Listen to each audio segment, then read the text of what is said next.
یه روز با خودم گفتم من زشتم، اگه شهید بشم هیچ کس واسم هیچ کاری نمیکنه. اصلا یکی پیدا نمیشه بیاد واسه ما یه پوستری چیزی طراحی کنه. تو دل خودم خندیدم و باز گفتم کسی واسه تو از این کارا نمیکنه بچه جون. خدا برامون یه کاری کنه به اندازه محبتمون.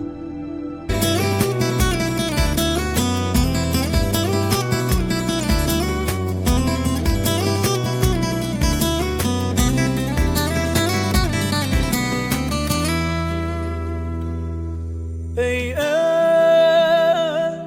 خرابم کرده ای آخر، تو را تا کی کنم باور؟ نمیبینی مگر دلم گرفته؟ این شهر مرا دیوانه میخواند، کجایی دل نمیداند که دنیای مرا ماتم گرفته. نمیبینی مگر